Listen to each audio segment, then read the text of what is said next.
News Saidabad में सुई gas की अतरादू लोड शेडिंग खिलाफ सियासी समाजी अगवान सिकंदर अली, शहीद भुट्टो अगवान, गुलशेर काका, मिली मुस्लिम लीग अगवान कमर बलोच, कमरुद्दीन काका, पीपी अगवान सलीम हिंगोरो, एसयूपी अगवान सुहेल कुरैशी, अजीज मेमण की अगवानी में सुई गैस ऑफिस आॾो अलामती बुख हड़ताल ॿ ॾींहं भी जारी।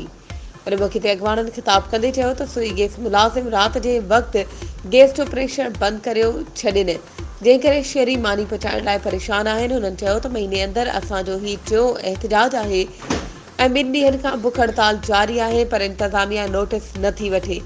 हुननि सुई गैस जे रीजनल मैनेजर मंज़ूर मेमण खां मुतालबो कयो त असांखे 2 वेलनि जी मानी जेतिरी गैस फ़राहम करे ॾिनी वञे। वधीक ख़बरुनि ऐं अपडेट्स जे लाइ असांजे चैनल खे सब्सक्राइब कयो ऐं हा, बेल आइकन खे प्रेस करणु न विसारिजो त जीअं असांजी हर नई अचण वारी वीडियो तव्हां ताईं पहुची सघे।